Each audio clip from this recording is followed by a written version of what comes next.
Dalam survei penting yang dilakukan awal tahun ini, lebih dari separuh dari 2.778 peneliti yang disurvei menyatakan kekhawatiran tentang ancaman eksistensi yang ditimbulkan oleh kecerdasan buatan AI yang super.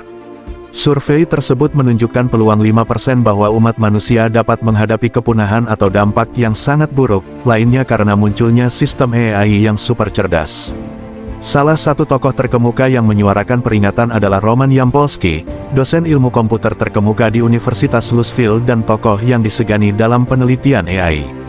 Pelopor AI memperingatkan bahwa sisa waktu umat manusia hanya tinggal beberapa tahun lagi karena risiko bahwa teknologi AI yang baru muncul dapat menghancurkan umat manusia. Yampolsky membuat prediksi yang suram, memperkirakan probabilitas sebesar 99,9% bahwa AI dapat memusnahkan umat manusia dalam 100 tahun ke depan. Menciptakan kecerdasan super umum mungkin tidak akan berakhir baik bagi umat manusia dalam jangka panjang, Yampolsky memperingatkan. Strategi terbaik mungkin adalah menghindari memulai permainan yang berpotensi berbahaya ini. Yampolsky juga menyoroti masalah yang ada pada model bahasa besar saat ini, dengan mencatat kecenderungannya terhadap kesalahan dan kerentanan terhadap manipulasi sebagai bukti potensi risiko di masa mendatang. Kesalahan telah terjadi, sistem ini telah di-jailbreak dan digunakan dengan cara yang tidak diduga oleh pengembang, ungkapnya.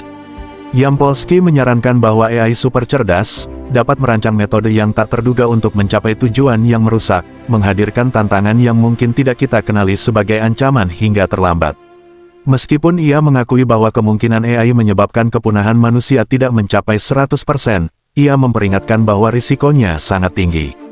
Bahkan dengan peningkatan sumber daya secara eksponensial, risikonya tidak akan pernah hilang sepenuhnya, katanya, menggambarkan tantangan yang terus ada dalam mengelola sistem yang mampu membuat miliaran keputusan per detik selama bertahun-tahun. Perkembangan pesat dalam AI telah mengubah berbagai aspek kehidupan manusia secara mendalam, termasuk dunia kerja. Meskipun AI menjanjikan peningkatan efisiensi dan inovasi, AI juga menimbulkan ancaman bagi banyak profesi, yang berpotensi menyebabkan pengangguran yang meluas. Kekhawatiran ini bukan sekadar skenario masa depan yang jauh, beberapa perusahaan telah mulai memangkas karyawan karena efisiensi AI, dengan perkiraan gelombang PHK sebesar 44% yang diperkirakan akan terjadi sepanjang tahun 2024. Salah satu ancaman utama bagi tenaga kerja adalah otomatisasi pekerjaan rutin dan berulang. Sistem AI yang cerdas dapat menggantikan peran yang memerlukan tugas standar, seperti di sektor manufaktur dan administrasi. Mesin yang dilengkapi dengan AI dapat melakukan tugas-tugas ini lebih cepat dan akurat daripada manusia, yang mengarah pada potensi pengurangan pekerjaan di bidang ini. AI juga mengancam pekerjaan kreatif. Program komputer yang mampu menghasilkan karya seni atau menulis berita dapat menggantikan seniman dan jurnalis manusia. Keberhasilan AI dalam meniru kreativitas manusia menimbulkan tantangan serius. Perusahaan yang mengadopsi teknologi AI dapat mengurangi permintaan mereka terhadap pekerja manusia, dan memilih sistem otomasi yang lebih murah dan lebih efisien, sehingga mengakibatkan penurunan lapangan kerja tradisional. Meskipun AI memberikan efisiensi, kehadiran mesin cerdas menimbulkan tantangan bagi sosialisasi dan interaksi manusia. Pekerjaan yang membutuhkan empati, kepekaan terhadap konteks sosial, dan keterampilan komunikasi mungkin kurang cocok untuk diotomatisasi, tetapi tetap penting bagi keberhasilan banyak profesi. Pemerintah, lembaga pendidikan, dan perusahaan perlu berkolaborasi dalam program pelatihan yang menyediakan keterampilan baru bagi pekerja yang terdampak oleh otomatisasi. Berfokus pada pengembangan keterampilan manusia, seperti kreativitas, kecerdasan emosional, dan pemecahan masalah, dapat membantu pekerja bersaing di era AI. Mempertahankan pekerjaan yang sulit diotomatisasi adalah strategi lain untuk mengurangi dampak negatif AI terhadap lapangan kerja. Profesi yang membutuhkan kecerdasan interpersonal, keterampilan kreatif, dan penilaian moral mungkin lebih tahan terhadap otomatisasi. Pemerintah perlu secara aktif membentuk kebijakan yang mendukung adaptasi masyarakat terhadap perubahan yang didorong oleh AI, termasuk peraturan yang memastikan perlindungan pekerja dan menciptakan lingkungan bisnis yang mempromosikan keberlanjutan dan keadilan. Mengintegrasikan teknologi AI ke tempat kerja dengan cara yang mendukung kolaborasi manusia-mesin merupakan pendekatan yang positif. Pekerja dapat berkolaborasi dengan sistem AI untuk meningkatkan produktivitas dan inovasi sekaligus mempertahankan peran penting mereka dalam pengambilan keputusan yang kompleks.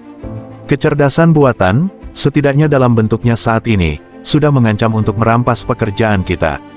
Elon Musk menegaskan keyakinannya bahwa kecerdasan buatan pada akhirnya akan menghilangkan kebutuhan manusia untuk bekerja. Lebih dari 4.000 pekerja telah kehilangan pekerjaan mereka karena AI sejak bulan Mei tahun 2024, menurut perkiraan perusahaan penempatan kerja. PHK terbesar yang dilakukan United Parcel Service, dalam 116 tahun sejarahnya dimungkinkan, sebagian oleh teknologi baru termasuk kecerdasan buatan, kata CEO Carol Tome minggu lalu. Mengutip satu contoh, ia mengatakan bahwa pembelajaran mesin memungkinkan tenaga penjualan menyusun proposal tanpa harus meminta arahan dari pakar penetapan harga. UPS adalah salah satu dari sejumlah perusahaan yang menghadapi dua langkah AI, menunjukkan kepada investor bagaimana AI membantu melakukan lebih banyak hal dengan lebih sedikit sumber daya sekaligus menghindari ketakutan yang muncul karena secara langsung mengaitkan teknologi dengan pemutusan hubungan kerja. BlackRock bulan lalu mengatakan akan memberhentikan sekitar 600 karyawan. Dalam memo kepada staf, CEO Larry Fink menunjuk pada pergeseran industri yang dramatis, dan mungkin yang paling mendalam, teknologi baru siap untuk mengubah industri kita, dan setiap industri lainnya. Sementara Fink telah berterus terang tentang keyakinannya pada potensi AI untuk meningkatkan produktivitas, teknologi baru itu tidak disebut sebagai alasan pemotongan. Manajer aset masih berharap untuk memiliki staf yang lebih besar pada akhir tahun karena memperluas bagian-bagian tertentu dari bisnis, menurut memo tersebut. Para ahli berjuang untuk mendapatkan gambaran akurat tentang berapa banyak pekerjaan yang dihilangkan karena AI berkembang pesat. Sejak Mei lalu, perusahaan-perusahaan AS telah mengumumkan lebih dari 4.600 pemutusan hubungan kerja untuk membebaskan sumber daya guna mempekerjakan orang-orang dengan pengalaman AI. Mungkin sudah ada lebih banyak pekerjaan dalam perekonomian yang dipangkas karena AI. IBM berencana untuk menghentikan sementara perekrutan karena mereka pikir akan segera digantikan dengan AI. Pertanyaan yang sebenarnya adalah tentang makna, tentang bagaimana jika komputer bisa melakukan hal ini. Dan AI bisa melakukan segalanya lebih baik dari Anda, apakah hidup Anda memiliki makna? Itulah pertanyaan yang sebenarnya dalam skenario yang baik, dan dalam skenario yang buruk. Semua kemungkinan bisa terjadi dan kita berada dalam masalah besar.